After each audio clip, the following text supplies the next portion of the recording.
Hi, this is Christian from My Sermon Notes, and today we're going to talk about the Schedule tab within the admin portal and how to add and manage events for users to view in the app. So once you've signed in at portal.mysermonnotes.com, go ahead and click the Schedule option on the menu to go to the Schedule tab. Now once we're here, we can create events by double-clicking on the scheduler in the appropriate day and time. Now there are three views we can see. We can see a day view, and this is kind of an outline of the day by hour. We can see week, and this is just the week.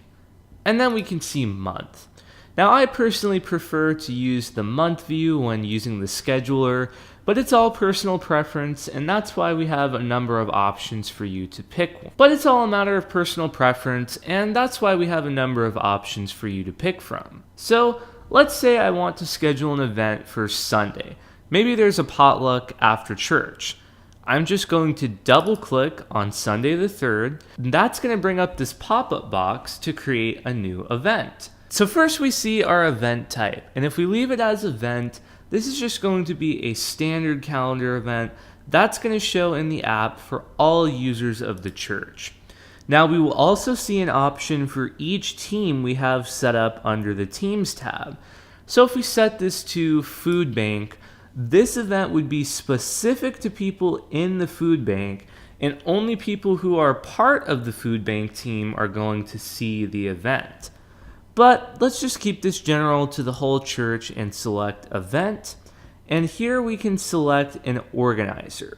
So whoever the event organizer is will be displayed in the app with their name and picture, and there will also be a contact button that will let users email that person. And the email will just be whatever email they have set on their My Sermon Notes profile. So I've just selected myself as the organizer, and then we can select our time. Since we already selected the day, I'm going to say this is going to start at 1 p.m., just right after church. And then maybe it's going to go until the same day, Sunday at 2 p.m. We'll just make this a 1-hour event. So for title, I'm just going to say potluck. Location is maybe church lobby. Now for location, you could either put an address or you could just put a room within your church or any general thing that people are going to understand. Now, if you wanted to choose an event image, you could click Choose Event Image here, and this is going to allow you to set an image for that event. So I'm just going to upload the My Sermon Notes logo just to show you an example. Once we choose that, we can click Upload, and our image is going to be saved. So when users go in the app to see that, they're going to see our event image. Now, description is the full description the user will see when they tap into an event. So maybe I can say, this is a free potluck held for church members after the service. If you are attending, please do bring a side dish. We are looking for 3 volunteers to help serve food. Okay, and then short description is what people are going to see in the list of events, so maybe we'll just put free potluck. Cost, if we leave blank, is not going to show. It is irrelevant in this case because it's going to be a free event. Now let's talk about tracking.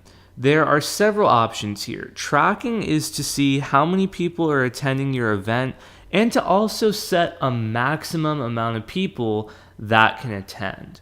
So maybe for this potluck, we can support 50 people coming to it. And we stated that we need 3 volunteers. So in this case, I'd like to track both attendees and volunteers because anyone in the church is able to volunteer to help serve food. So we're going to say 50 for max attendees and 3 for volunteers.